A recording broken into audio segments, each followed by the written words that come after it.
And what is up, everybody? This is Terminator Juice, and welcome to the Juices Loose podcast number 34. We'll be talking about artistic style versus realistic visuals in games. We also have many other topics. What was that? Anyway, before I get into the intros, I just wanted to put a disclaimer out there for anyone watching this for future reference. The Juices Loose podcast is going to have a new rule. No playing games while we do the podcast. No watching TV or movies. We've had some issues with background noise, cutting off people while they're trying to talk. The infamous Derek Steelfox had a great speech, and it was ruined by someone playing a game, and it cut off his mic. So from this point forward, I appreciate any of my guests. Do not play games, for one, for the noise, and two, it's hard, when you're not paying attention, it gets a little frustrating when you got to ask people repeatedly the same question. So that's just a disclaimer. I want to get that out. So let's get with the introductions. We have 3 returning guests and 1 new person. So take it away. What up, everybody out there in YouTube land? I'm your boy Barriger29, and that's all you need to know. Glad to be here, by the way. Hello, Coupon Strides, the Game of Diva. Thank you for having me back.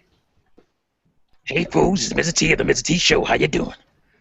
All right. So those are 3 returning guests. I'm glad to have everyone back, but we have a new person here, and someone I've just recently discovered, if you will, on a podcast I did with the Real Gamer 27. She goes by the name Lost Train of Thought. Why don't you go ahead and give a quick introduction and maybe a little bit of a bio, like what kind of gaming you're into and how you got started on YouTube. Quick summary if you can, and then we'll get this podcast started. Hello, I'm Zanita D.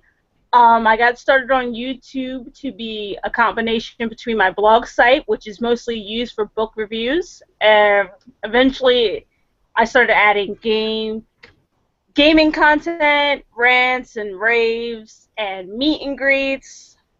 I play everything I can get my hands on that is from action RPGs, turn-based RPGs, sports, fighting. I try it all, but my favorite has to be the Nintendo brand. So awesome. Welcome to the Juices Loose podcast. I'm very excited to have you on. I'm a big fan of yours. Watched your last few videos, and I think you have great personality, and I'm looking forward to having this podcast with you. All right, thank you. Can I back? I'm gonna mute my mic real quick. My job is calling me. Okay. All right, so let's move along here. I just wanted to do one thing again. Thank everybody who joined the Mario Kart 8 tournament last week. I had 14 people participate last week, which was a big rebound. Since Smash came out, it's been declining. So I just wanted to say thank you to everyone who raced in that. And the results, I was supposed to post those today and I forgot, so I'll do those. So let's get started with the podcast. I want to kind of get a feel what everyone's been playing, the last week or two.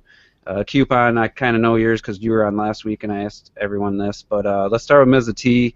Last couple weeks, what games have you been playing, just to get an idea, what everyone's been playing lately. So why don't you take it away? Well, recently the trilogy, Metroid Prime trilogy dropped, so I jumped back on that. I'm trying to finish up Bayonetta 2. I haven't finished that yet. Captain Toad, I haven't finished that yet, so I'm trying to finish up on that. I mean, I can go. I'm playing like 4 or 5, 5 or 6 games right now. I'm playing 6, so go ahead and name them all. What else am I playing? Actually, I'm trying to finish up. I'm trying to get all the stuff in Super Smash Brothers. Get all the unlockables. I know that's gonna take forever, but obviously I'm playing that. Haven't played Mario Kart in a while. Want to get back on that too. I should have jumped in that tournament. When I found out it was too late though. But yeah, I mean, dude, then I can go back to the retro stuff. So yeah, I'm always playing a lot of different games at once. I used to didn't do that. I kind of don't like that I'm doing that now. I like to focus on one game, but yeah, that's where I am. Yeah, I'm always playing multiple games. I've always been that way. I have trouble just playing. Like, I can't play one game for more than maybe 2 hours at a time, unless it's online, like Smash or something. But Bear Hugger, what do you? I know you've been playing a few things. I've seen some of your or play Let's Plays or whatever, gameplay videos. But why don't you go ahead and tell us what you've been playing? Let's see here. Mario Galaxy 2, been hopping off and on with that. Same with Punch Out, play a little bit of that. Metroid Prime, and then now I'm playing Call of Duty Black Ops 2. I just picked it up the other day. Some Yu-Gi-Oh game that came out for the Wii, I bought that too as well. I've been playing that a little bit. My wrestling game, I finally got WWE 13, so I've been playing that. And I'm also trying to get myself into playing a little bit more Darksiders 2, because that's a game that I bought and I haven't really touched it yet. That's pretty much basically it. All right, you don't have a 3DS, Bear? Do you have a 3DS, T? Oh yeah, I didn't even mention. Well, I can't play my 3DS right now because it's broken. It has some weird issue with it. So I've been waiting on the Monster Hunter one when it comes out on 13th. Okay. All right, Coupon, what have you been playing the last week? Actually, I've died down on the playing of video games for a little while, I've noticed. But I kind of been playing off and on some Bayonetta, a little bit of Hyrule Warriors. I just got the trilogy, so I'm gonna pop that in eventually, and just don't know when. And I got some extra games that I just picked up that I plan on jumping on, so yay. All right, and Z, are you back with us? Yep. All right. What have you been playing in the last week or so? Mass Effect for the Wii U. I just downloaded the Metroid Prime trilogy, and I started playing that last night. I'm actually really enjoying it. This is my first time around playing it, so... Oh. That's my all-time favorite game, so I'm glad to hear that you're liking it. Is there anything else?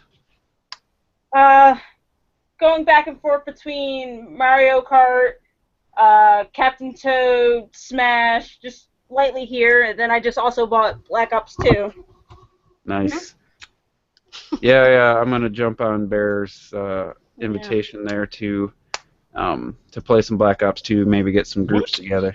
Yeah, that'd be awesome. The problem is you can't have like a group of like 6 like in one lobby, then you try to find a match, you'll never find one. So I plan on doing like also custom games if we end up getting if we get enough people. Yeah, that'd be awesome.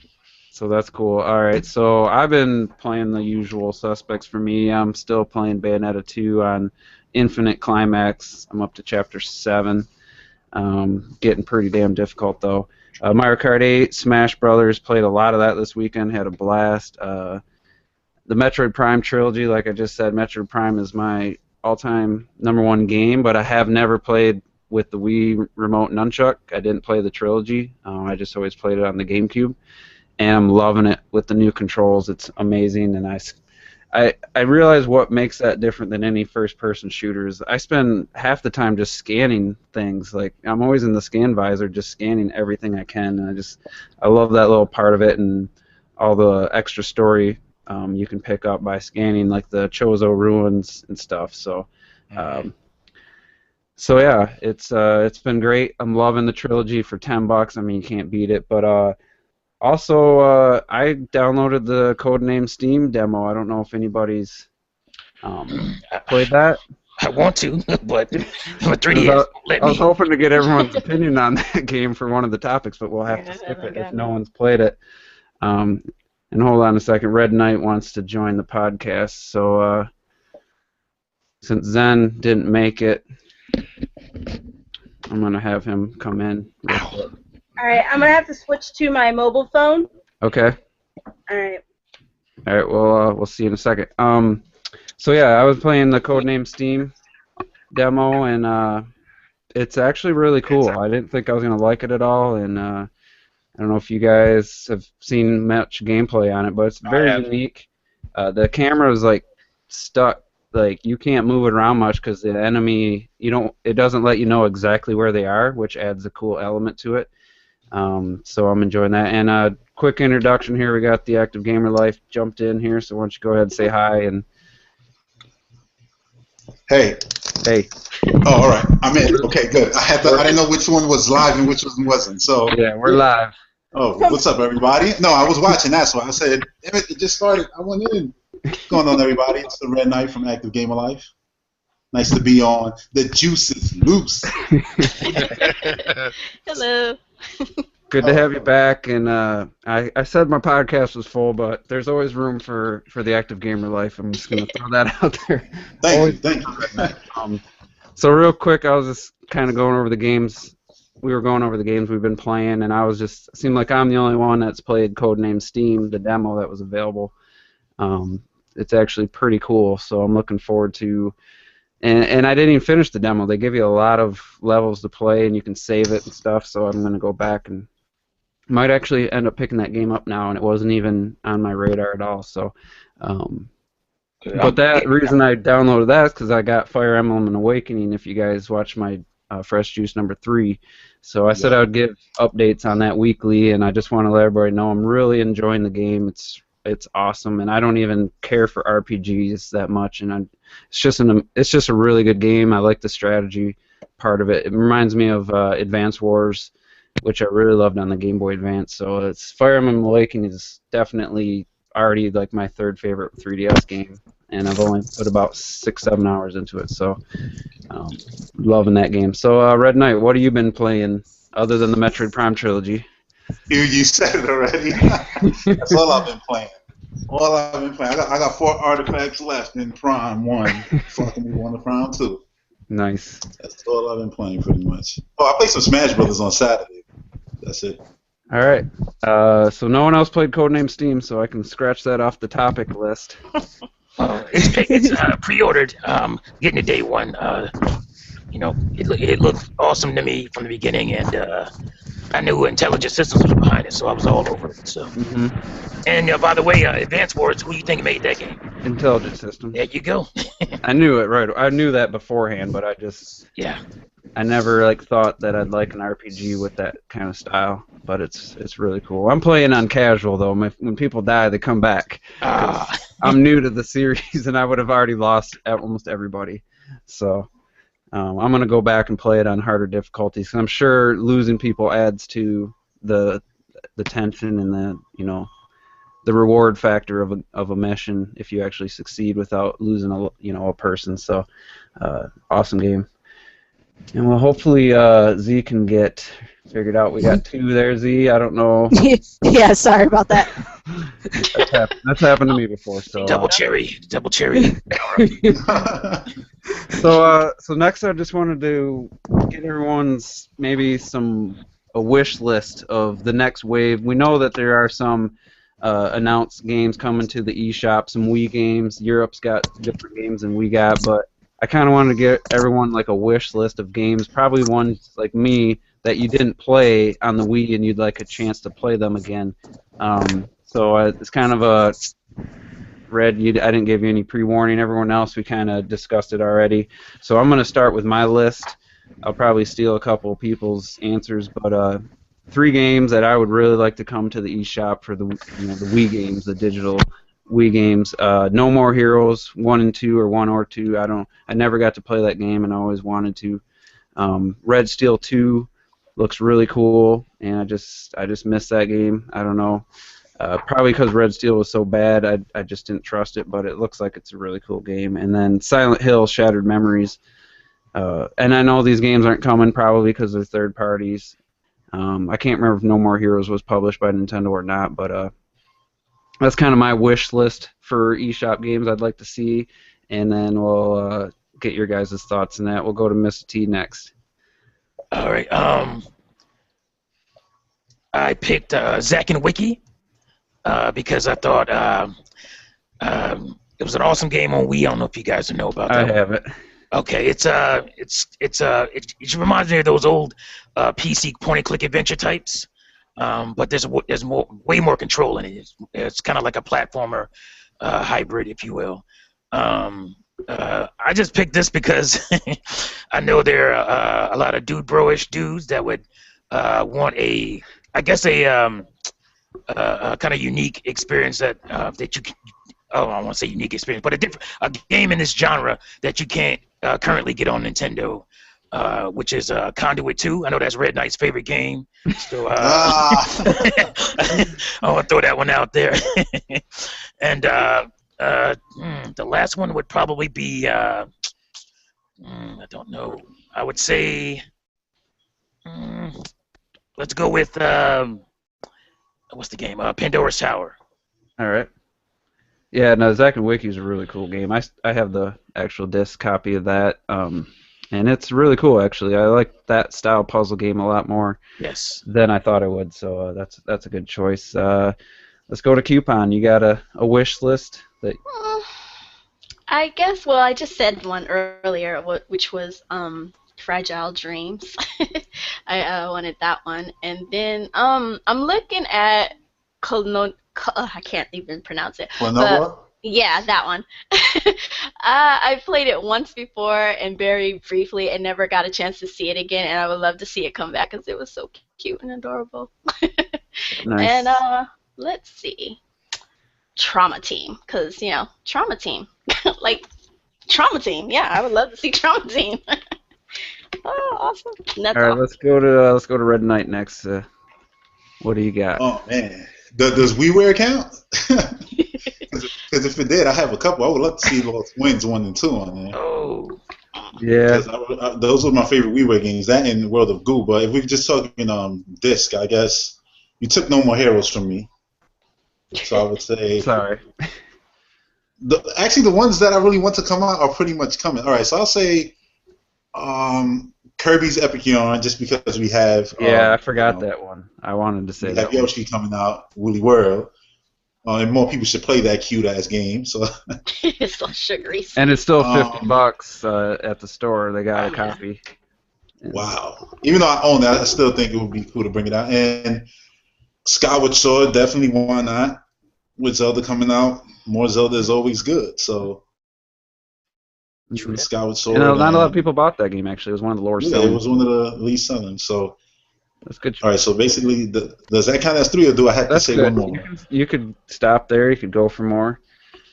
I think I'll stop there. All right, and Coupon just shared a link there. Somebody did that Kirby's Epic Yarn is only $17.50 on Amazon. So it was $50 at the store that I went to.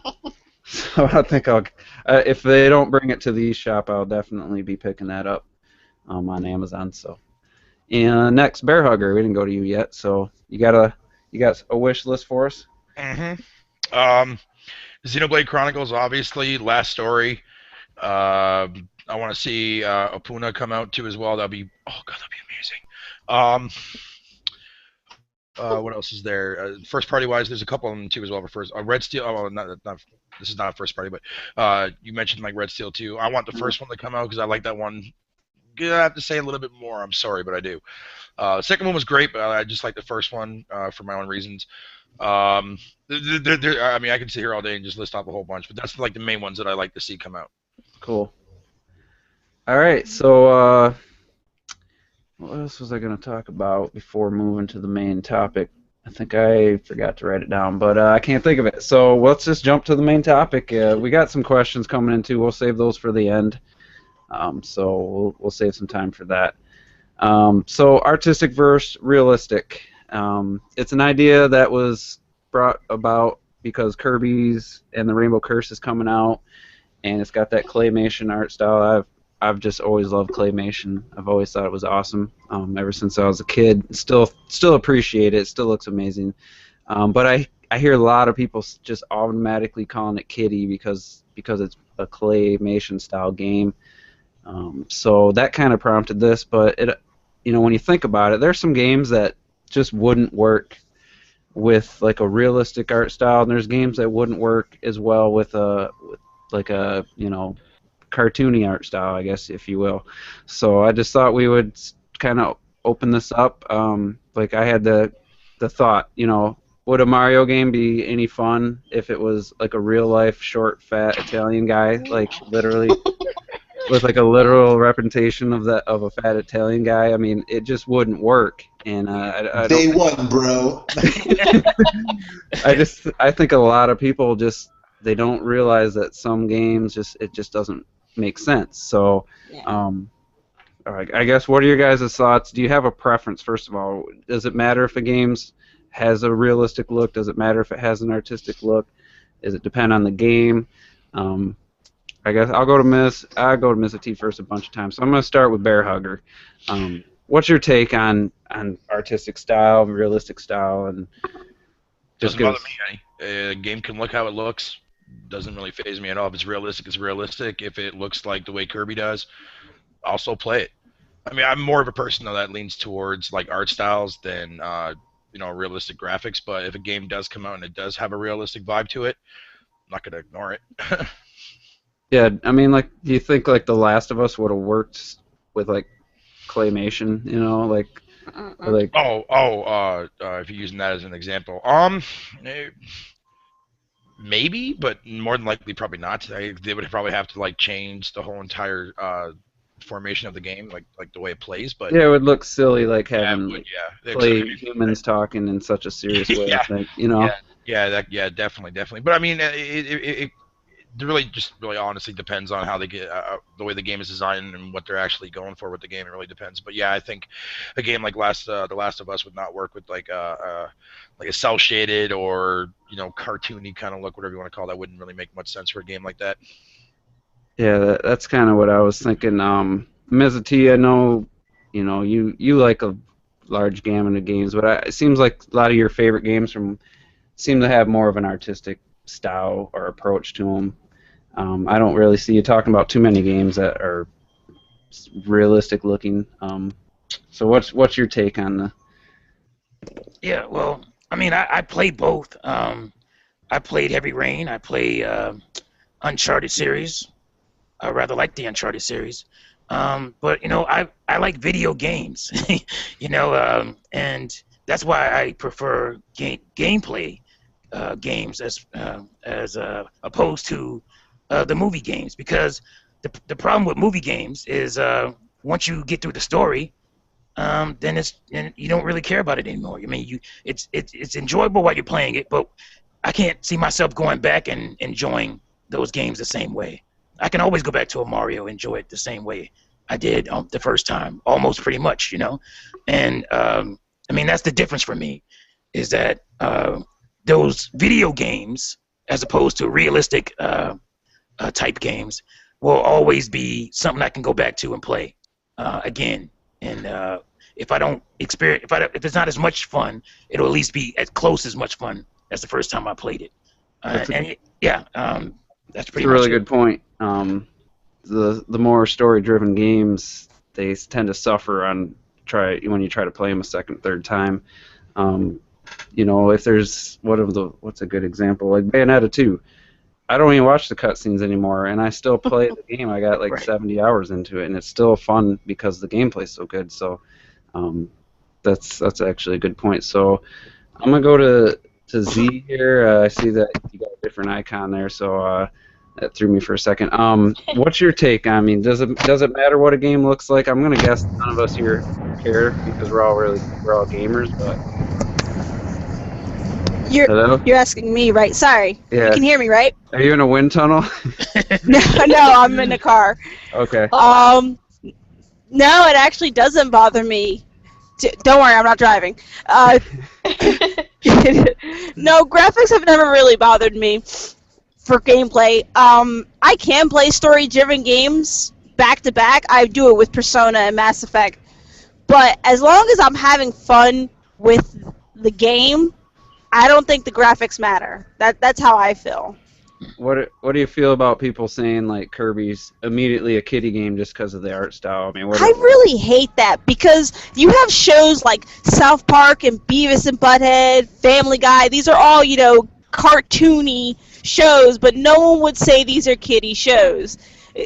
I think it's just because it's attached to Nintendo, because you have things like Minecraft and Little Big Planet that aren't so realistic, and no one's calling those kiddie. I think it's just because it's Nintendo, and when Nintendo makes stuff, everyone just has to hate it.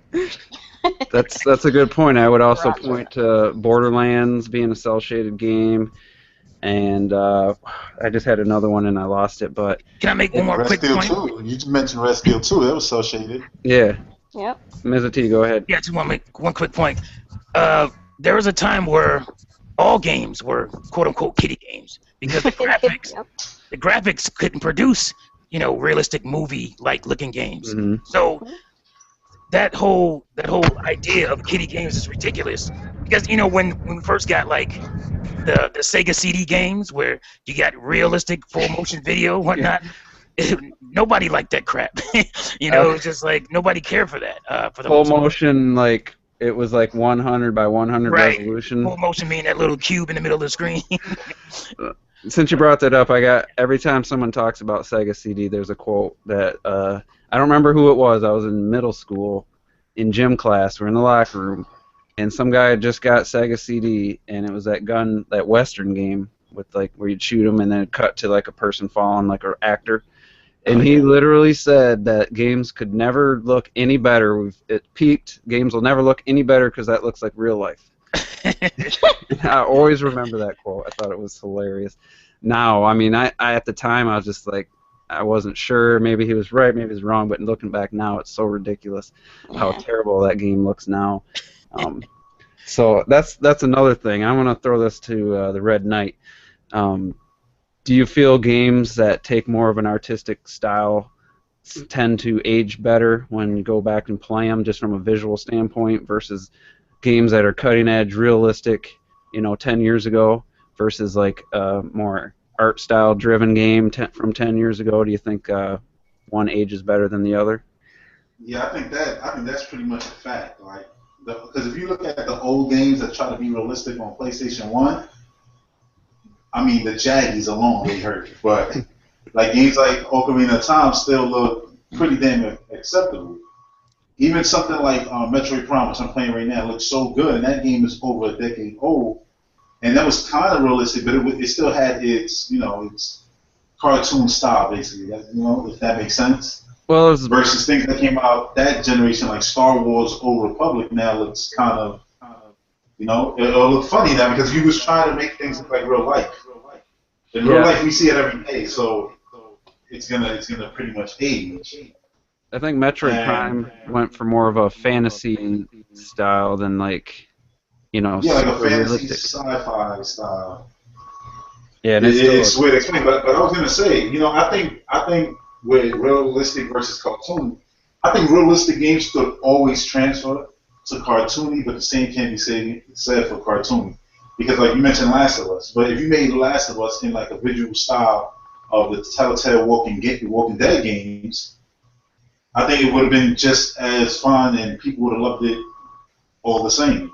Yeah, that's true. It seemed like I like the Uncharted poster that I have actually because it's cartoony, and I said a game like that, yeah, everything will be heightened and probably when it swings around it'll look more cartoony, but the game will probably be awesome. I still think it would be awesome, even though I prefer them just to keep it the way it is because they're the best at doing what they do right about now in this industry. Mm-hmm. But yeah, I think cartoony games can't really transfer to realistic, and realistic games can potentially transfer to cartoony. And you could even look at games like Zelda, which people always want the gritty Lord of the Rings style Zelda.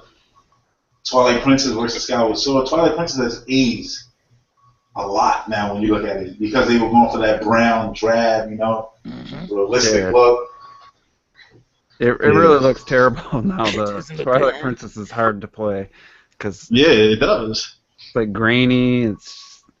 It was. I will always prefer that new look, that Studio Ghibli style look that they have going right now. Mm-hmm. Yeah, that's actually. I'm glad you brought that up because that happened in the same generation. One was just a different art style, and they figured out the Wii hardware a little bit more by the end. But Skyward Sword just with that art style just looked leaps and bounds better than Twilight Princess. Going back, and that's for some reason though. I mean, it's hard to. I should have had somebody on that really prefers realistic. I know Teresa Hammond actually made a comment on when I posted the video because like. We're all in agreement here, so it's kind of hard to find the opposite side. But like Call of Duty, like that, they try to make a fairly realistic look to that game, and I think that maybe helped propel it to the heights it has gotten to with popularity and stuff. I think every one of us here would enjoy it if you like that kind of game either way. But I think there are some people that would really be turned off if they turned Call of Duty into an anime or something along that lines, and I wouldn't blame some people for getting upset about it. But at the same time, if it has great gameplay, look at Splatoon. I mean, we're all excited for that game, and it couldn't be any further from realistic looking, So yeah, what do you mean? I've seen squid-looking girls.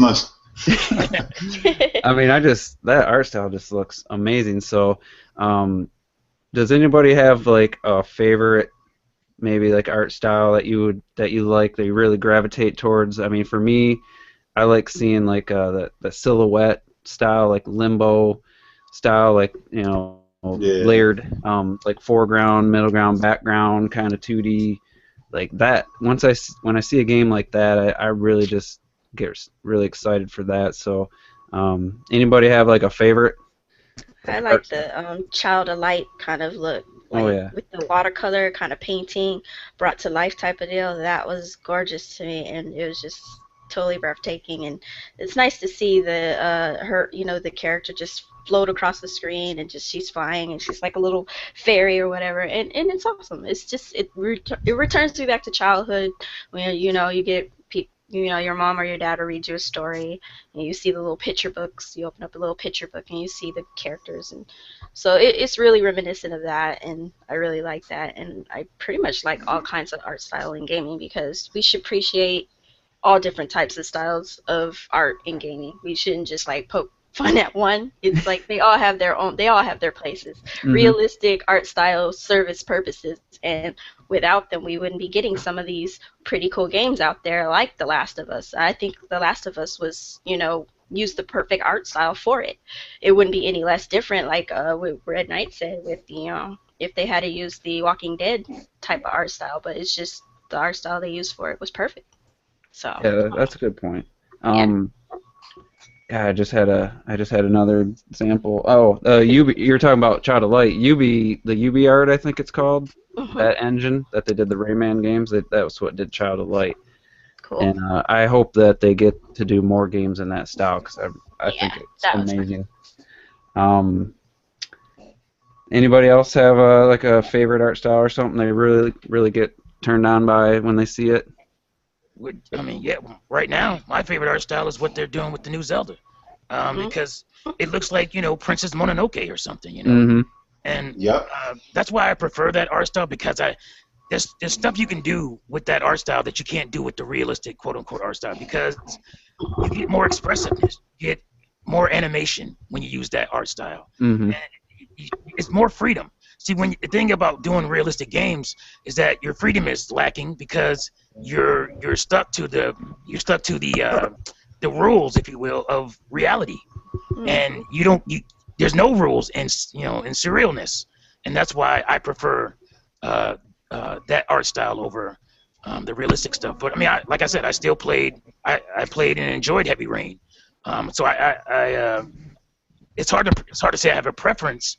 It's almost like picking your favorite sneakers. It's like, well, I feel like these sneakers today, Mm-hmm. it's that kind of thing, Yeah, it depends on the game too. Like if it works with the game, then it just helps like the overall aesthetic of the Right. game. I think Zelda's a good example of that. But did anyone here see the new tech demo for the Unreal 4 engine? It was like a living room. I No, saw. I didn't see it. Yeah, it literally looks just like a boring living room with a couch, white walls, and like a table and a lamp. And it was like everyone was just so impressed with. It looks just We're like a excited boring about living chairs room, now? and I was just like, okay, like you're excited about a game or a tech demo where it basically looks like the most boring living room you've ever seen in your life. Like that's what you're getting excited about. So it's like it must just be a different mindset for people. Yeah. The first thing Yes. I thought of was like, wow, a couch, like is there going to be individual fibers on the threads? So I think that some people take it too far. I know that that's not a game, and once they actually put that engine to use with somebody they get a good creative team together, and they could take that engine and make something fantastic. I'm not saying that they couldn't, but I just think people are too a lot of gamers, I won't say everyone, but there's a bigger group they're just so focused on achieving realism and wanting to see things look more and more real. And for me, that actually turns me off. Like the more real something looks, the less like a game it looks to me, and the less excited I get for it. And a perfect example is that the Rainbow Six game they showed at E3 last year, where it looked like they were like breaking in, shooting down a wall or shooting through a wall and like rescuing somebody, and it's just, to me, that has the opposite effect that it does on a lot of people. But I feel like Bear Hugger's been quiet there. I want to make sure he's still there. Yeah, I'm here. Okay. Do you have a art style that really just like the top of your list or anything, or? Cell shading is one of my personal favorite ones. That's why I was a big fan of like I love cell shading and Wind Waker and stuff like that. I don't know. There's just something about that art style that I just blows me away sometimes, man. It looks amazing, especially when you like the way 13 look. Yeah, 13. Yeah, that was a great game, and like I said, Borderlands was phenomenal. Wind Waker was great.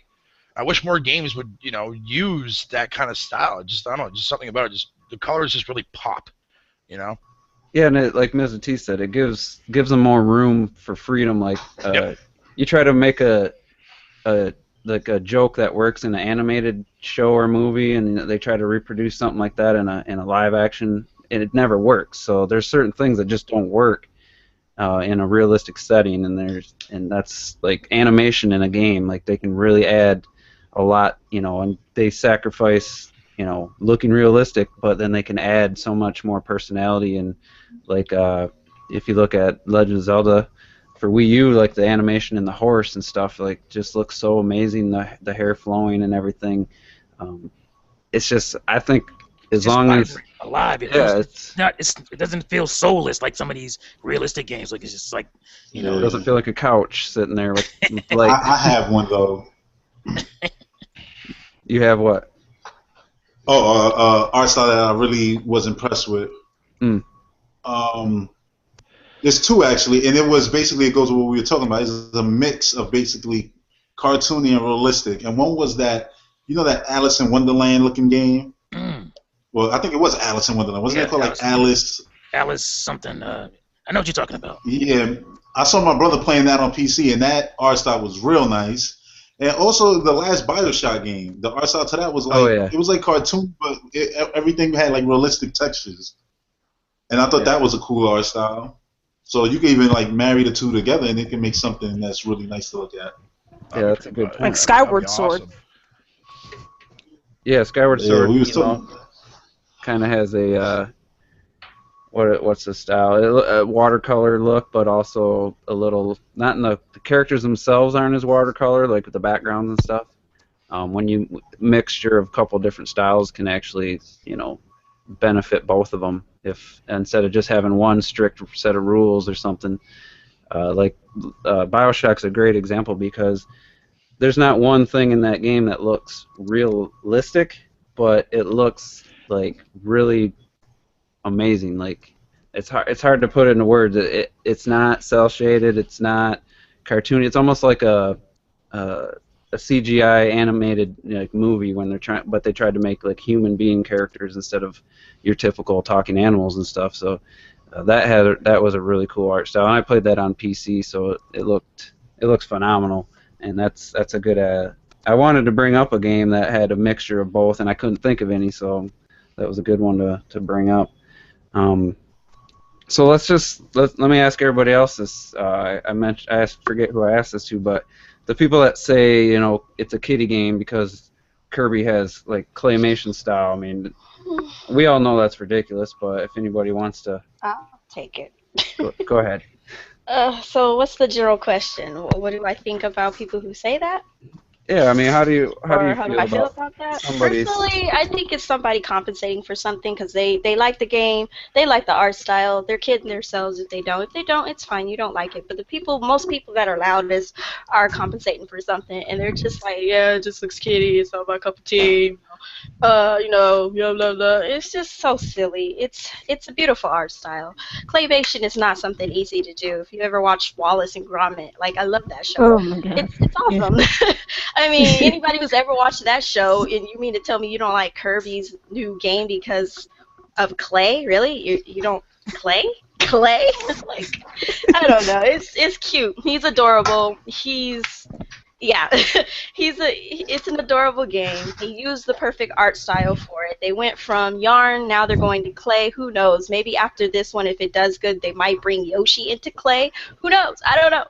But I don't know. I just think it's cute. It's adorable, and I actually saw like a behind the scenes video of how they were putting it together and how they were doing it. And yeah, they're just literally sitting there playing with clay, and the people are having fun. And I love the idea that the developers are having fun making a game because you can see that the love and the attention to detail that they're going to put in that game and how much fun they're having making the game and how much fun you're going to have playing the game. So putting all that other stuff aside, look at the game for what it's worth. You know, it looks like a good game. It's not going to be full price. Thank God for that. I mean, that's an awesome thing. So, I mean, and the art style looks great. I mean, do you really want to see Kirby look realistic? Come on, a blob like. The Stay Puft Marshmallow Man? Anyone? No, nothing?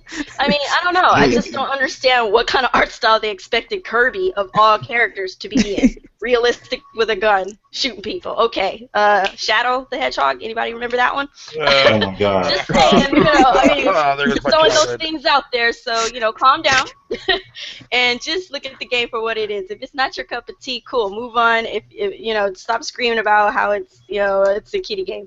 Nintendo, for all, you know, for what it's worth, Nintendo generally is, you know, geared toward a younger audience, but it's mostly a family audience. And that doesn't mean that only kids are playing this game. It means that you have adults playing this game. Hell, you got adults in this podcast talking about this game right now. I'm excited for it. No, I don't plan on getting it day one, but I'm going to get it. And I think it's an awesome game. And I think the art style is really pretty. And you can see the love and attention to detail that these people have put into it. So that at the end of the day, the gameplay is where it's at. Is it going to be fun to play? I don't know. It looks fun, so I'm going to check it out. And that's just the way I feel about it. Well said. Need an applause on that one. Just saying. Yeah.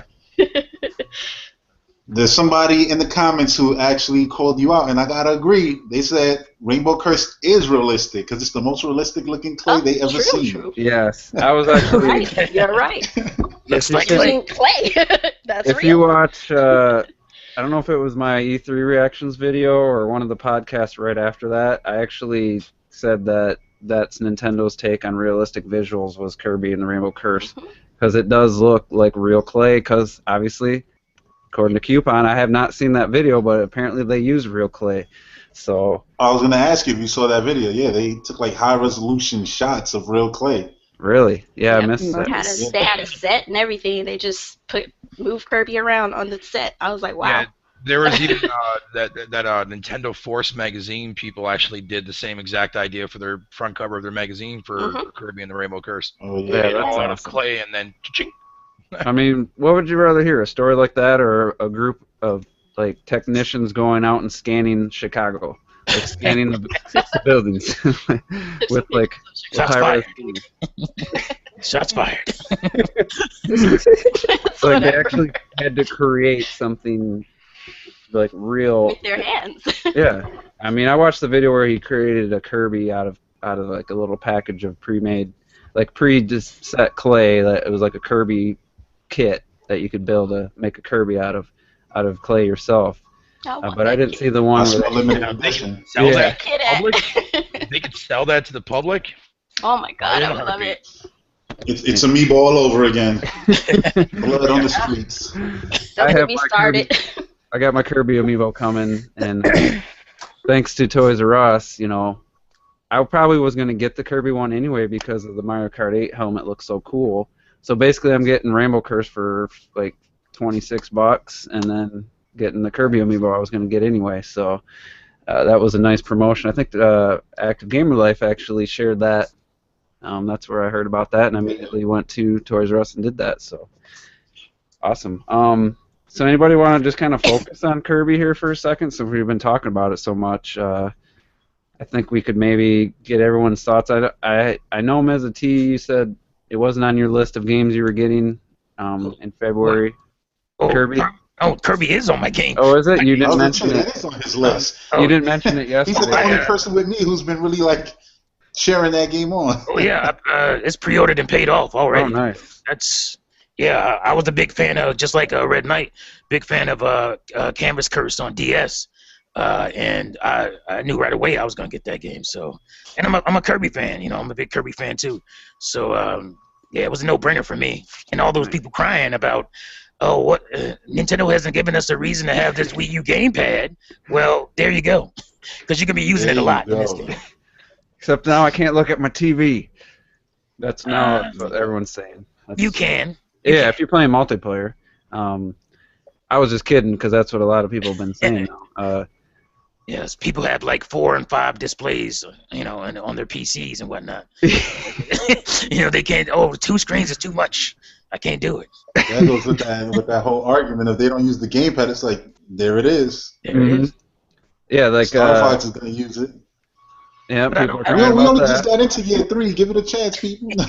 Here's what they're saying about Star Fox. I just want to play with a regular controller. Right. I want to play traditional way. Like what? So. And that's why they don't value Nintendo hardware. That's why they don't mind them going third party. So I played Canvas Curse, and it got really hard towards the end. I don't know if you guys felt the difficulty. Like, I actually stopped playing it, and then my girlfriend and I broke up, and she took it with her, and I never got to finish it. But, it was very challenging. No, not Kirby. And especially the DS screen was so small, and it just was a bit challenging. But people are just, they don't realize that all the gameplay, like, innovations and stuff that are being on, you know, like, in the trailers and stuff that they showed us in that Japanese kind of like a 4-minute demonstration of all the different moves and stuff. It's like, once I saw that, I was like, man, there's a lot of like gameplay options. I thought it was just draw a line. You know, they had a lot of different, like, a lot of depth to it. So anyone who says that that's just a simple kiddie game and stuff, they're obviously just hating on it, because I guarantee that game's going to get very challenging towards the end. Just like Canvas challenge Curse. them to play it just for 5 minutes and see if they can get past one level. Yeah, I had trouble. Some of the Kirby games with all the like doors and stuff, I actually got lost, and I think it was on the Game Boy Advance or something. It was one of them, and I actually couldn't beat it. So they're not as easy as I think. Yep, Epic Yarn was pretty easy from what I'm hearing, but yeah, it is. I'm going through it now. It's pretty easy. So I'll do that one. So Z, I know you had to switch to your phone there. I think you just left, right? I want to make sure I can hear you. Okay. Yeah, no, I'm still here. All right. What's your thoughts on Kirby and the Rainbow Curse? Are you getting it? Is it something on your list of games, or is it too kiddie? Yeah. Yeah, it's too kiddie for me. No, no, I plan on getting it. It's just like my experience with Kirby has been sporadic. I think the most game I dedicated to Kirby was that that Game Boy Advance one that was for the SP, where you tilt the Game Boy. It's like the first interactive one. Yeah, tilt and tumble was my biggest one. But every time I play the original Kirby, I always get lost, and it frustrates me to no end. Because I have it on my Wii U, and I play it every now and then. It's just like, why do I keep playing this game? I don't know how to beat it. That's the game I was just talking about. I think it was the original then, because I got it through the digital or the Ambassador program on the 3DS. Yeah, I have one of those too. I got lost, and I never could finish it, so I'm ashamed to say Kirby's hard for no reason. I've never beaten a Kirby game, so I'm going to expose myself right there. When that little baby gonna grow up? See him grown. He needs to be a grown up. Rainbow Curse will definitely be. I'll definitely finish that game. I'm gonna make sure of it. But Bear Hugger, where are you at? Right here. How are you feeling about Kirby? I know that I'm pretty sure you want to get it. I don't know if you are getting it. What, Rainbow Curse? Mm-hmm. Oh hell yeah, I'm getting it. Okay. Is that a day one for you, or? Not going to be day one, sadly, but it will be shortly thereafter. Okay. What are you most excited about for that game? Just the way it looks. Well, and the fact that it is a sequel to Canvas Curse, which was an amazing game back on the DS. So, but yeah, I can't wait for it. I mean, the art style alone is really pretty much basically what sold me on it. But again, you know, the Canvas Curse aspect too as well, for it being a sequel, is definitely like a plus for me. So I'm looking forward to it. I mean, I've seen a lot of gameplay footage for it over the last couple of weeks. well, last week and a half actually, when like Nintendo Domination got it and a couple other people did. You know, Game like, Explained showed the whole Yeah. game already. yeah, well, I'm not watching that because I can't stand that guy's voice. But from what I've seen of it, from some of the gameplay footage, I was looking at this and I was like, yeah, I'm definitely gonna put a lot of time into that game. You know, maybe not as much as Captain Toad. Maybe I don't know. I'll have to wait and see how long the game is itself, but we'll see. But yeah, I'm looking forward to it. And Red Knight, I know you've been avoiding any like footage of that game. What have you seen about on the game so far? I saw like the first level, and I did actually watch the I think that's the first boss fight with the tree, because it's like always the first boss fight in Kirby games. And yeah, the music to that was insane, and it just looks crazy, animates beautifully. So Yeah, but that's all I pretty much seen. yeah, I've tried to keep it to a minimum as well. I did see another, I think the stage after that, and it just looks amazing. Like everyone's been saying, that clay style, I've always been a fan of it. I actually was really excited for that Clay Fighters game back in the day, if anyone remembers that. It had like a dude with a pumpkin head. 63 and a third. I have on 64 right now. It wasn't the Are you greatest talking about the fighter. one with the snowman? Yeah. Yeah. It wasn't, Yeah, I remember that game. it wasn't the best fighting game, but it had the coolest art style, I thought. I don't know if anyone actually enjoyed that game, but Yeah, it had great. yeah. It had a great art style. and it Fighter was- 64 was actually not that bad, but not really my favorite fighting game. But... was it started on the Super Nintendo? Super Nintendo. Yeah. Okay. And Genesis too, if I remember correctly. Yeah, I've just always liked that art style. I mean, even the like those movies made in the old claymation, like the Nightmare Before Christmas and movies like that, just looks really cool, and it takes a lot more effort. People don't realize. I think Ms. T probably. I don't know if you've ever worked with that at all, but that takes a lot more effort than just about any other style of filmmaking or anything. Oh yeah, it takes a minute shot using that art style takes you. You're doing every frame, so you have to do a frame, record it, do a frame, record it. So there's 24 frames in a second if you're shooting film. So that's 24 different movements for 1 second of film. So, I mean, it's a lot. It's a lot. Yeah, so I got to give them credit for taking the time, and Nintendo, they like to go the extra mile with the attention to detail, and they probably didn't start off thinking they were going to go that extreme, but once they started, I just have a feeling they wanted to do it right, and so I think we're probably not speaking for the whole Nintendo fan base here, but I think we're all excited for that game, and I think more people should give it a chance. I'll definitely be doing a review for it, and once I get, probably a month after it comes out. I like to give games enough time then instead of rushing through them, so look for that. And let's get on to some Q&A here. We got some questions. Terminator. What? I couldn't help but feel that was a cheap shot towards me. No. Watching those games. Oh, no. Just the reviewers, people that review a game. Oh, okay. And they got, we had a podcast, I can't remember who was all on it, where game reviewers, they have to, play a game in, 2 days and then review it, and then, it gets, a really high score, a really low score, but then at the end of the year when they're looking back, like I was saying, Mario Kart 8 pretty much was the only Wii U game really that got Game of the Year, and but the reviews weren't as good when they first came out. It's because people had time to play that game over the next couple months and really start to appreciate it. So that's kind of where that came from. But all right, let's get to some questions here, and then we'll wrap this up. I don't know. Anyone want to answer this one? It's kind of a review question. Maybe I will, since I just brought up reviews. Cable Tie 7, what games do you think will get or deserve perfect 10s this year? He's thinking maybe Uncharted 4, but he's a big Naughty Dog fanboy. So and maybe Zelda, he said. I would be surprised. Maybe.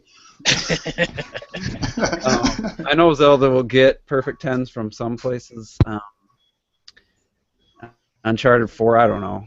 I've never been the biggest Uncharted fan, but I'm sure somebody will give it that. Other than that, I don't know. Oh, definitely. I think Splatoon might Splatoon? actually get think some. so? Surprisingly, I think Splatoon might get some 10s up there. for some odd reason. It's a sleeper hit. Get I- ready. Only if it has voice chat. That's gonna that's gonna hurt it. Yeah, if it And has some no people would voice give it chat. 5s out of 10. Yeah, I'm serious. Just because Yeah, you're Too right. much water. Deluxe. Too much ink. I'm Too sorry. much ink. Too much ink. Yeah. Too much color. Too much I would say, Nah, too much Nintendo.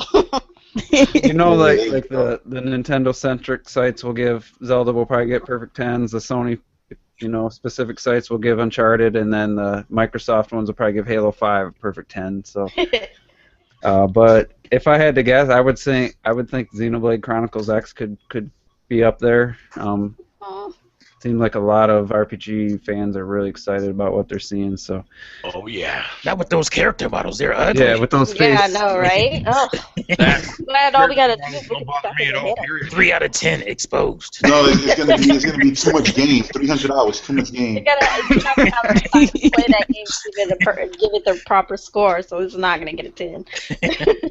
It takes too long to play this game. This is 7. Like, how is that? It's how is that a PS2 mark graphics. down? Right? Yeah, there you go. PS2 graphics.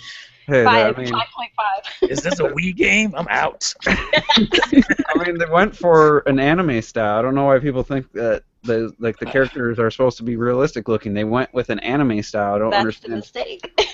They I don't think it was understand. supposed to be realistic. Yeah, they're like, oh, those faces. And it's not. Technology is destroying Nintendo me. doesn't do realistic in the format that people want them to. And so mean- they're like, well, this doesn't look realistic enough. It's not supposed to, y'all. I'm too busy looking Colors. at the amazing We deal alien, with colors. like the alien environments they created, just like stole the show Oh from my me. god, those, yeah, They're that, like some that's crazy. Avatar type environments. I know, right? I've seen. I'm gonna be running around the whole fields and stuff.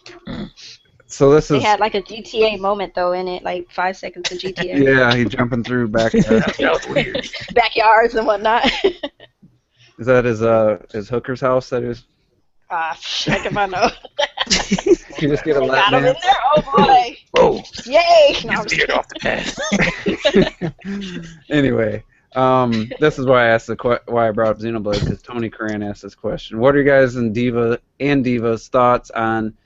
Well, there's two divas here, if you will. I mean, one is officially the diva, but on Tanaka's character designs from Xenogears all the way to Xenoblade X or Chronicles X. I never seen a Xenogears game, so I don't know what the style was. If it's changed. Kind of If similar. anybody, It's kind of It's like Final Fantasy VII. okay, with like crazy hairdos and big. Blocks. Yeah. Yep. Terrible is what you're saying. Final Fantasy VII. I mean, I don't know if it's really evolved or anything. It's not horrible, but it's not great either. Yeah. I was referring to Final Fantasy VII, like the PS1. Like the actual gameplay looked terrible, but the character models in the cutscenes looked pretty cool. Yeah. So anybody play the Xenogears? Was there any significant changes, or do Yeah. you think it's been the same? Yeah, I own it. As soon as I heard about Xenoblade Chronicles, I started collecting all the Xeno series, and I looked up Xenogears, and it was supposed to be Final Fantasy VII, but it's not. But character models, the background, even the gameplay was all similar. And then you have Xenosaga, which looks like your average PS2 game, and I do say the graphics have improved since then. What about like the character model, like the designs? Yeah, the character models obviously have design. It's like take Final Fantasy VII to Final Fantasy X to now what Final Fantasy. Well, no, I'm sorry. That's what it went. It went from Final Fantasy VII to Final Fantasy X. That's how Xenoblade evolved. That's how the Xeno series has evolved. All right. It just got kind of stuck on the PlayStation 2 era, but I don't see that as a bad thing. Yeah, I mean, I don't mind it. I do dabble in some anime every once in a while, mostly the movies. I don't get into the series as much. And I think it looks fine for what they're trying to accomplish. I don't, just to get back to the people saying it looks terrible, I mean, I think that was what they were going for, but and they got to realize that the huge open world, they're going to have to make sacrifices somewhere to achieve that huge world. And that actually, was the topic that I forgot I wanted to ask you guys. Did you guys see that quote about the developer saying that people who buy the disc version of Xenoblade Chronicles X should take advantage of this new feature or something that's going to be implemented? I have a feeling that's going to be like an install option. Even if you buy the physical game, you'll be able to install it. Anybody else have any different opinions or agree with that? Yeah, that's basically what he said. Is a portion of the game you're gonna have to, or you don't have to, but you can download to your hard drive, and it'll load way faster. So did they clarify it? Because I saw just they did. Okay. Oh, cool. A lot of people are saying they're gonna download the whole game, which that's gonna be it's gonna be a lot. It's gonna be gigs. A little bit more than probably more than 20 gigs. So, but at least there is a benefit to doing it on this game. Cause you do that. I do that on my Xbox One, and there's no real benefits. I don't understand why I have to download anything when I have the disc. This is optional to help the game run faster, and that's not the case on the other consoles.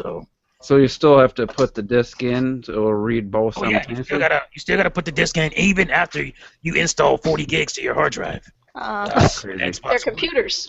They're computers. Did they clarify how Xenoblade, is it just going to install off the disc, or will you have to go to the eShop and download the game? No, it's coming off the disc. Okay. It'll prompt you once you start the game up. Kind of like where you when you start a game and it's asking you to download software for the game. This will be optional, and it'll probably tell you your game will load faster. Do you want this option? And then you can choose to download that portion to your hard drive. So that's cool, and I guessed that right away, and so that's cool that they're giving that. And it's not like that's a new thing. Like PS3, Xbox 360 could do that with GTA 5. You actually had to, but it's cool that they're giving you that option, and they solved the problem, and it actually maybe will open the door for future games to take advantage of that. Right. So and it actually benefits the game. Like I said, unlike on the other consoles where it doesn't benefit the game, it benefits the companies because it's kind of a way they can DRM you a little bit. So and fill up your hard drive. So and fill your hard drive at the same time. So that's cool. That's good to know. I didn't know they clarified that. So all right, let's get through a couple more questions. Anderson Archilla asked, in regards to Kirby and the Rainbow Curse, will anybody try to play without looking at the gamepad, like drawing on the gamepad but looking at your TV? That would be I think that's going to be really hard. I'm going to try it. I actually can. Yeah, I'll try. That I've done it in some games that allow you to use it. I don't really always have to look at the gamepad. You get kind of used to it after you play it after a while.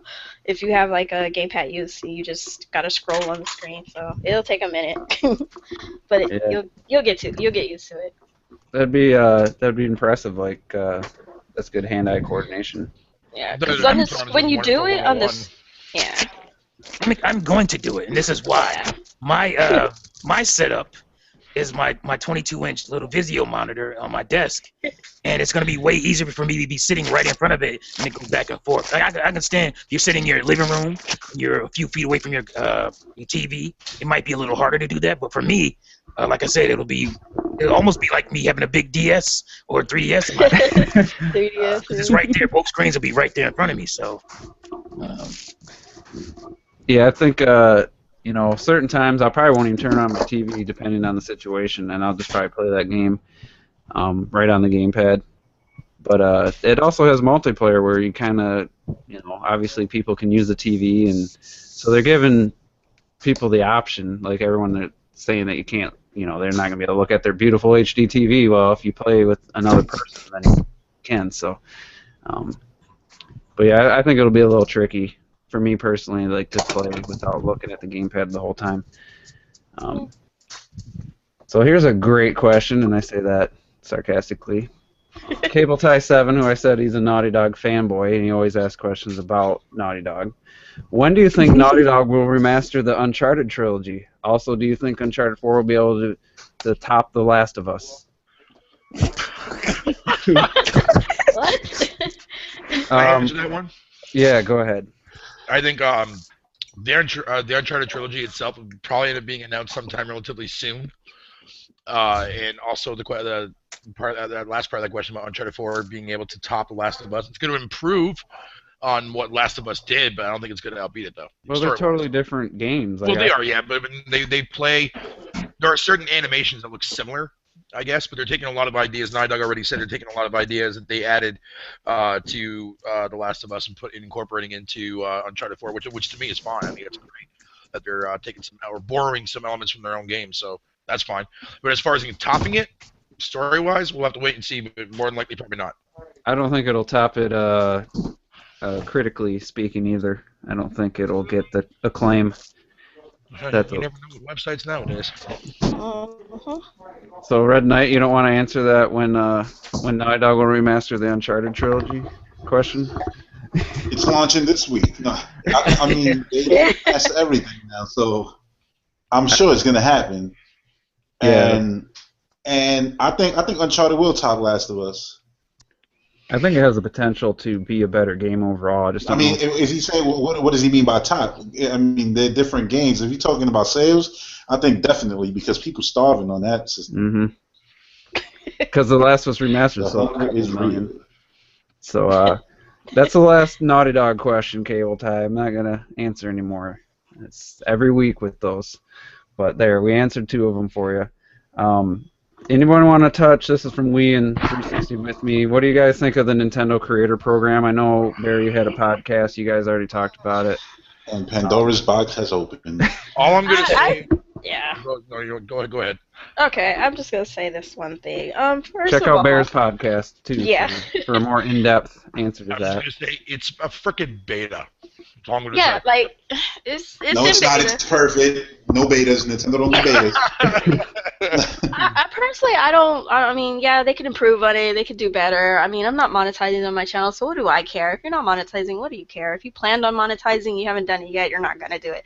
I don't know. It's just everybody's getting so much flack over this thing, and it's still in beta, and I don't understand why people can't take a breather and stop jumping on bandwagons and just take a breather. Actually, go read the program, because half of these people who are screaming haven't even clicked on the website and haven't even checked it out for themselves. So do yourselves a favor, read for yourself, check it out, and make your own personal opinion, and then go from there. They don't need to. PewDiePie did it. Yeah. PewDiePie did it for them. Yeah, I'm sorry. No, skip that. You do not listen to another person's opinion. You gauge what they're saying, and you find and you do the search yourself.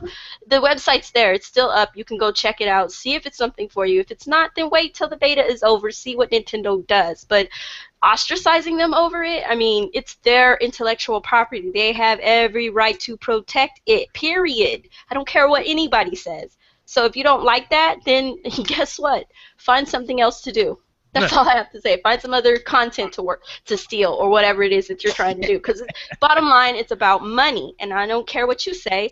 Bottom line, these big YouTubers are mad because the money that they've been making is getting cut in half. Show me the money. But no, Coupon, these guys, they want to advertise for Nintendo. Oh, do they now? Oh, but they didn't do it before? That's the excuse. Oh, Nintendo just let us steal their I signed up for it. And I'm still waiting for Nintendo to go through the whole entire verification. Yeah. It's been almost close to tomorrow will be the 72-hour mark. So I'll find out tomorrow. But more than likely, they probably won't due to my cussing. Did you curse in that one? Yeah, you probably. I don't know. Well, my Yeah, Mario there are some Galaxy one I limitations. did, and basically it's just like the gameplay footage ones that I did for like Punch Out and Mario, and also Metroid Prime. Metroid Prime doesn't have any swearing, at least I don't think it does, because I barely even spoke in that one. But the other ones I know do. So, but if they do verify it and they do accept it, then they're okay with people swearing for commentary wise. But I think that's the only real reason why, because I mean that's the main reason why I did it, because I wanted to see if if with them verifying it, if they don't want people swearing in their videos. I mean, obviously, kids are going to be watching it, of course, you know what I mean? So Does it specify in the rules? It doesn't specify. They didn't say anything about, so. That's why I signed up for it. I'm like, you know what, I want to see if they will take That's why I'm waiting, because I want them to specify everything I can and cannot do, because I'm not changing my channel for anybody. Yeah, Just not going to do it. I'm just going to play it out and see what happens, and if they do accept my videos, then I might go all in with my channel, because my channel is basically centric to for Nintendo, so I might do that just to go a little bit more deeper into it, see what it is, and see if it's like like kind of like behind the scenes thing. I mean, make a little video updates from Make time sure to you time. read everything, and if you can make sure there's a way that you can get out without no, backdoor type of, boots to the backside on your way out the door if you don't like the program type of deal. Because that's where they get you in the wallet. And to me, this is Nintendo's a business. This is not about Nintendo. If Sony wanted to do this, I'd be behind them. If Sega want to do it, anybody who wanted, as a creator of original content, I'm not talking about my YouTube channel. I'm talking about my career. I have all the rights to my content. Every contract I sign, if you want to use my stuff beyond what the job that I did for you entails, you're gonna have to give me a cut of that. And that's how it works. You can't upload somebody's music CD to YouTube and get paid off of it. This is the same thing. This is their content. So I will never have a problem. Again, this is not about Nintendo. This is content creators. Just playthroughs, right? This isn't like somebody who's making... this is mainly for Let's Players. That's what this whole entire thing is designed, because Nintendo wouldn't dare copyright somebody else's video for reviews because they're not technically allowed to do that. I'm thinking of Dashi, who has some of the funniest commentary. Like, oh hell yeah, he should be making money off his humor. I don't see why he shouldn't be making money.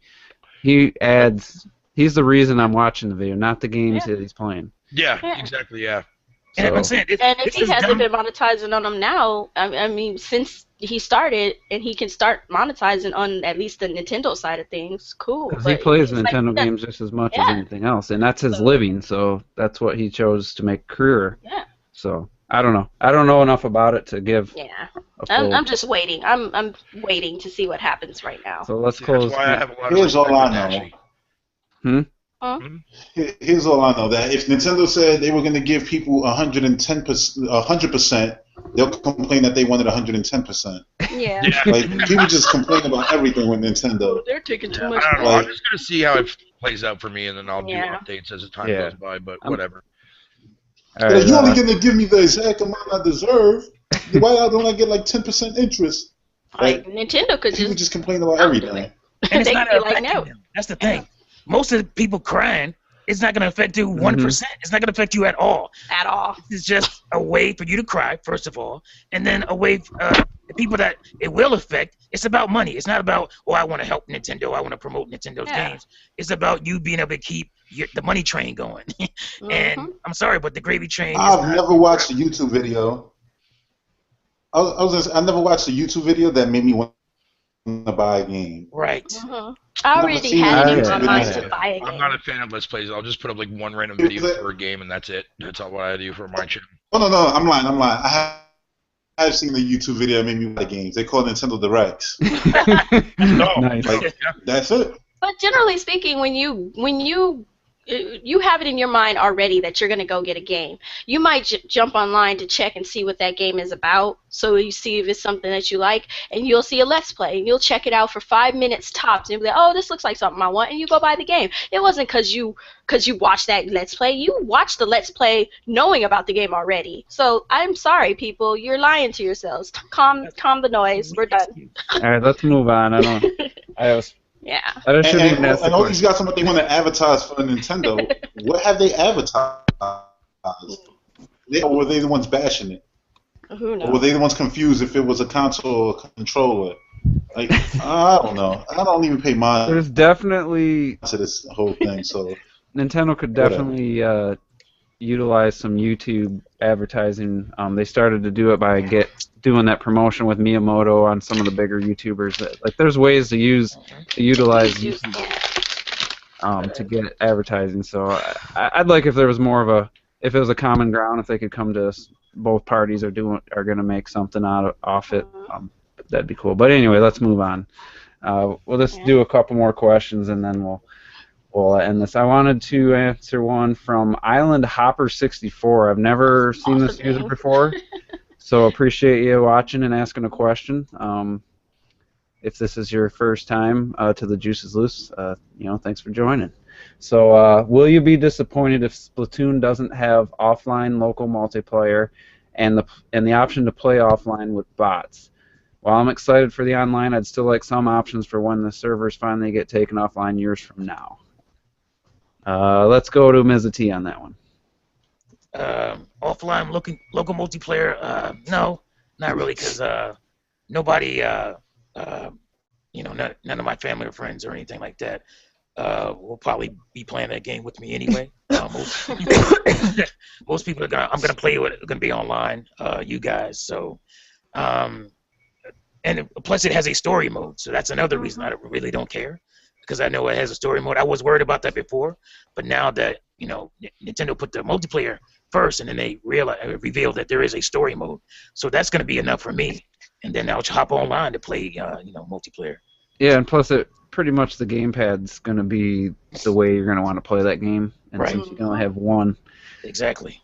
But bots wouldn't be bad for like a way to practice strategies and stuff when you can't play with Little friends. training stage or something. I won't be disappointed, Yeah. but it would probably be beneficial if they had that. Anybody else have any thoughts on that? Anybody? I definitely want offline. You're breaking up That's there, what I was Red. gonna say. Oh, What'd you say? am I still breaking up? Yeah, you uploading something or downloading anything? In the video, how did you know? No. Oh, That's always the culprit. Here, let's come back to you. All right. This one's a pretty tough question. Anybody feels free. Like, Z, I'm going to go to you because you've been kind of quiet. Okay. What predictions do you have for Nintendo's next controller? Regular, Pro controller style, or something entirely new? The Magnum Oh my 94 God. asks this. Oh, wow. Yeah, that is a tough question. You would give that to me. No, I'm kidding. You know what? I'm going to say that they might try to make a new Nintendo glove. Like, The Power Glove? yeah, a new Power Glove type thing. Get more into virtual reality, because I feel like if the first company that will do it the best will probably be Nintendo. Well, they've already done it, Virtual Boy. Well, does it, during the time that it was required, because they were way ahead of their time. Yeah, that was so poorly conceived. But I think, and let me answer this. Like, if the Fusion idea is true, I think the controller will be the handheld. I think the handheld and the controller will be the same. I think it'll be like a gamepad type of situation, but you'll be able to take it anywhere. That will be the main controller option if they go with that Fusion, that rumored Fusion.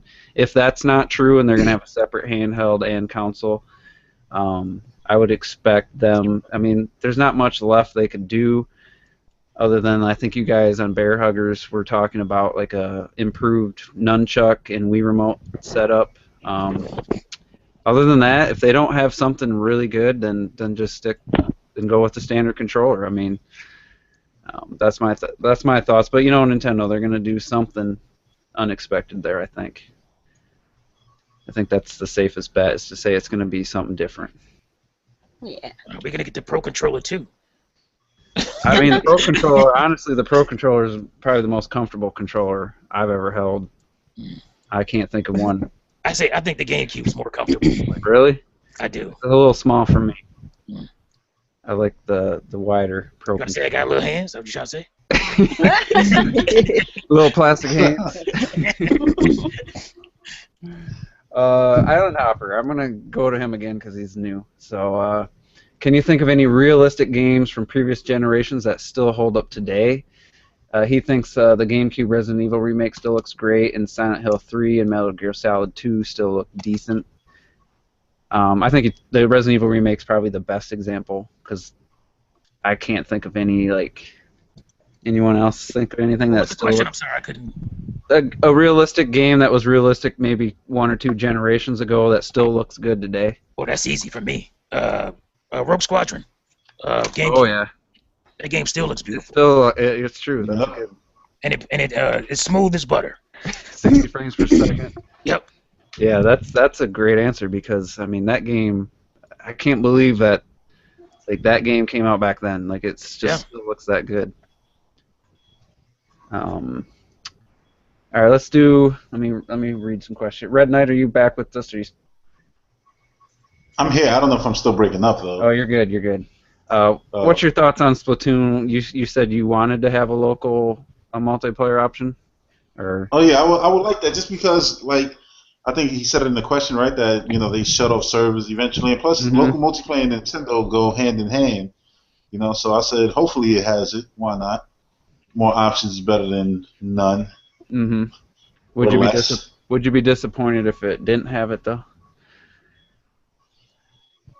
I wouldn't be disappointed, but I can see how somebody would be. But I wouldn't be disappointed as long as the online is good. I'll be good. Yeah, I'm kind of along that lines. And we in 360 with me. I'm not going to breach the Pandora's box subject again. I will just say I agree with his statement. But I don't want to get back into that. So if you're watching this, I agree with you on that one. So I might make a separate video. I've not given my thoughts on it. I just kind of wanted to avoid the spontaneous. Everyone likes to jump on the bandwagon of topics, and I was trying to pick something different. So this is the last question here. Flapjack, and anyone can answer. We can all talk about this. We're talking about Xenoblade Chronicles X. He thinks the character designs from the human-like characters seem different than the creature designs. Like they're almost like they're two different art styles. Anybody agree or disagree with that? Because I know some of the big dinosaur thing look kind of a little less anime style than the character models. So I can see where he's coming from there. I don't know if anyone else noticed that. I thought they were supposed to be robots. Not like the, in Xenoblade Chronicles, you were battling robots. The animals were robots? There were animals in. Oh no! Oh yeah, there were animals. Yeah. There are robots. There's mech suits or dolls or whatever they call them. But yeah, Xenoblade Chronicles, the quote unquote bad guys were the mechas. So that's what she's talking about. Yeah. So does anybody feel like? But you got to be able to customize. So I feel like let's not worry about it. The main character is customizable, so you'll be able to. I know that. Make his eyes smaller and all of that. Yeah. You're gonna see Mr. T running around in my game. That's for sure. That's kind of how I'm taking it. Like, you can customize the character. So. Yeah, I don't think it's a stark difference between the creature designs and the human characters. But I could see where he was coming from a little bit there. Yeah. But I am anxious to see like how you tackle some of those huge, like that one that was walking on two legs, almost like a Shadow of the Colossus. Yeah, giant man. Yeah.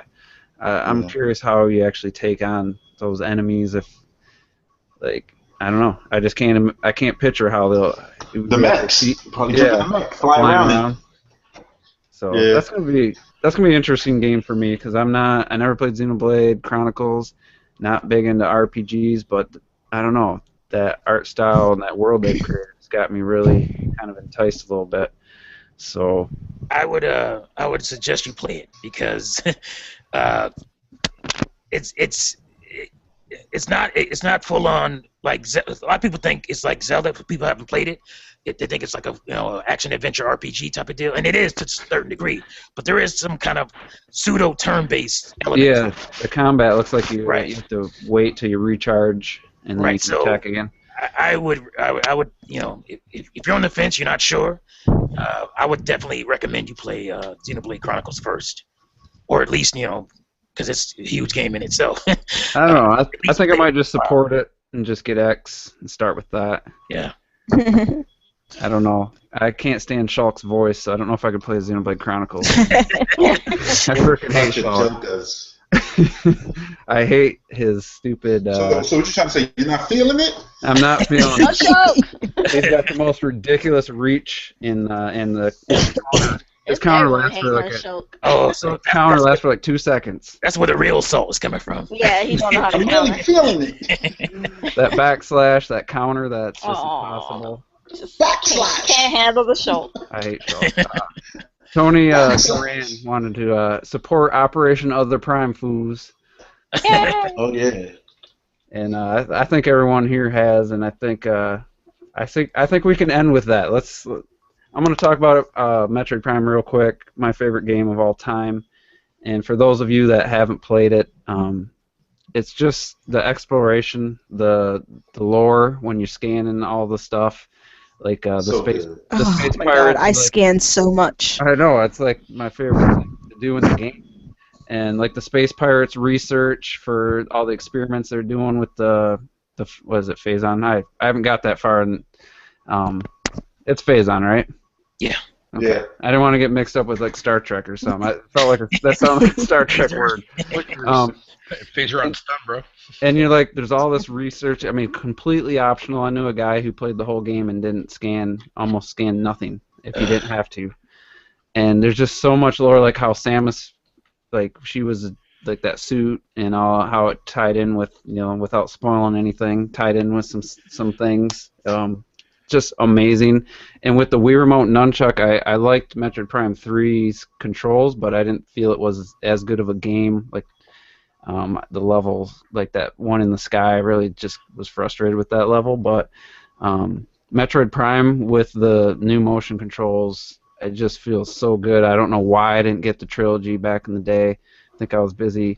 I hate to say this, I was on my 360 playing Call of Duty with a group of friends all the time, and I missed out on some games. Dude, bro.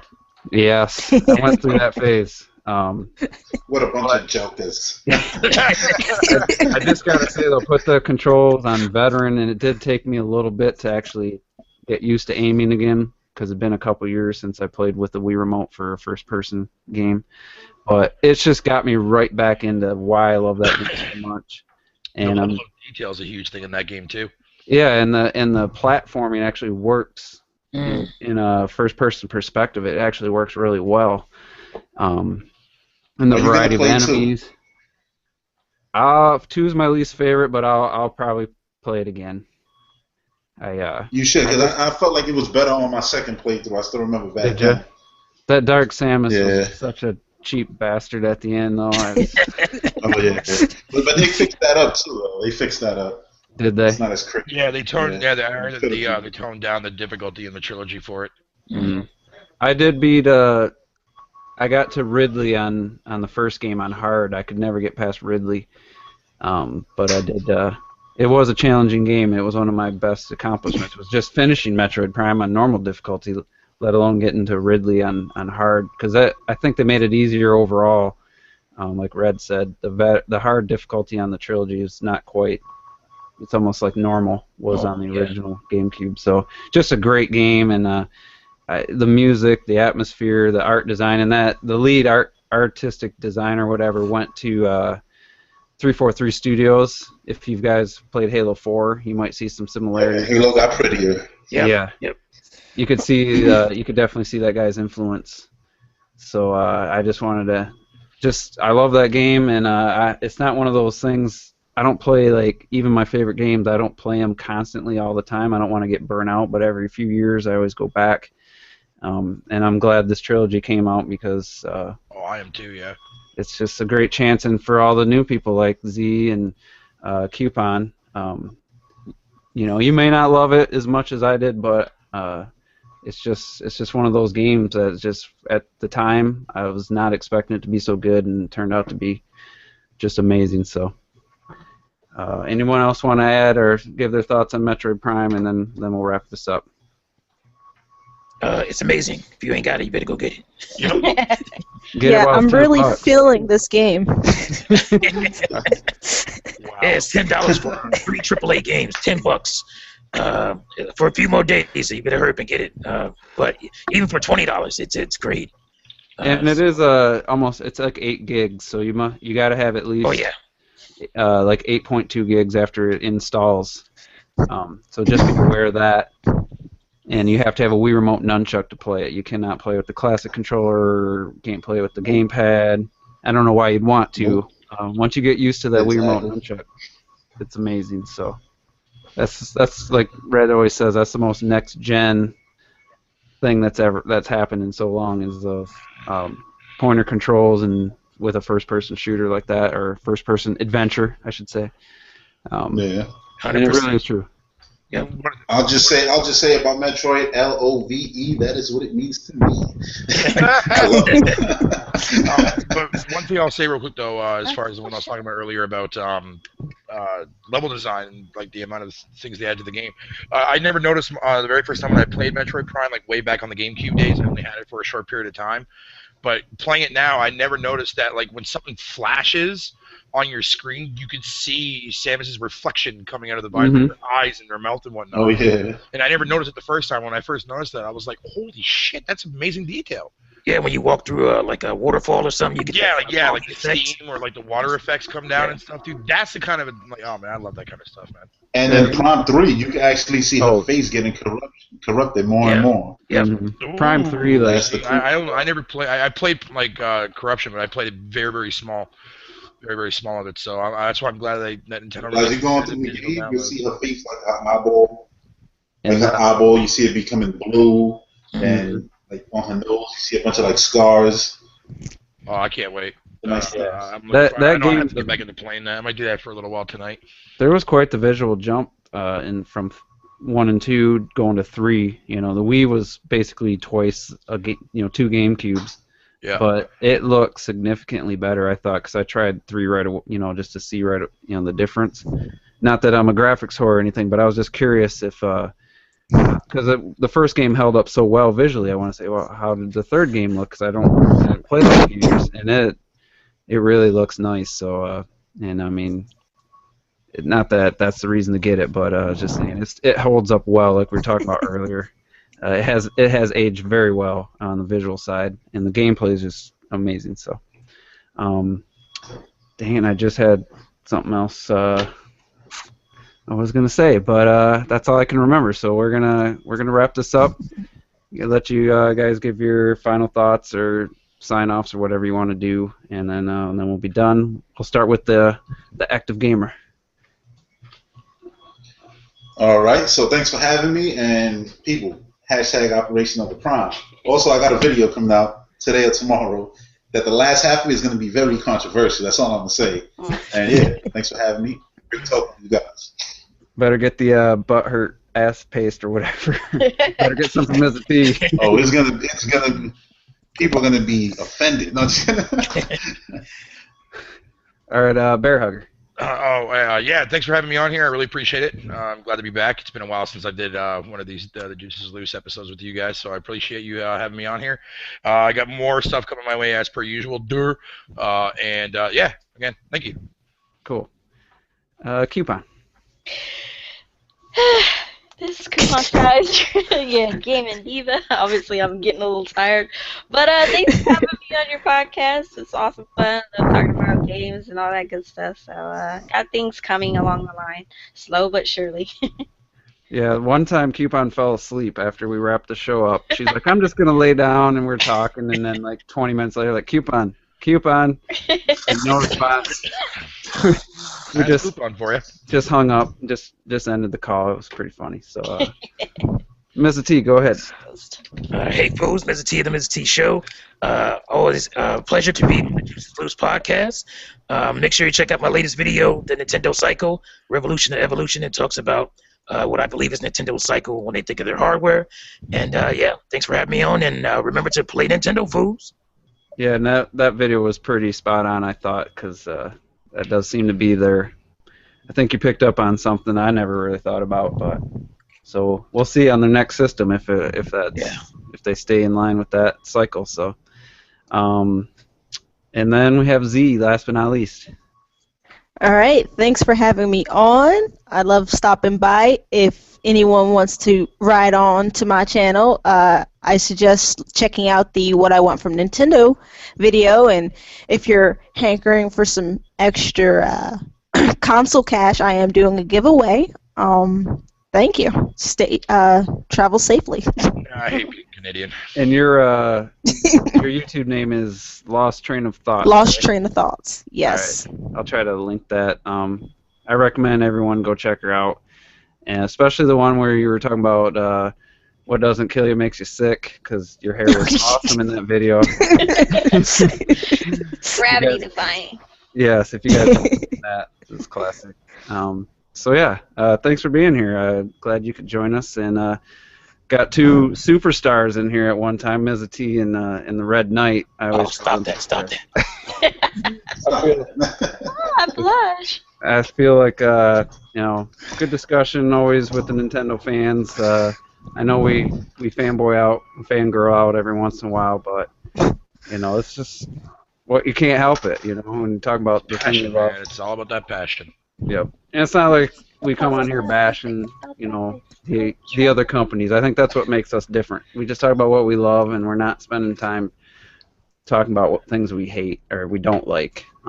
We might take a shot here or there, but so anyway, appreciate everybody watching, tuning in every week. All the questions, I didn't get to them all. Sorry about that, but just ran out of time. Had too many guests. So with that, we're going to end this podcast. This has been the Juice is Loose number 34. I've been your host, Terminator Juice, and we'll see you on the next video. Later.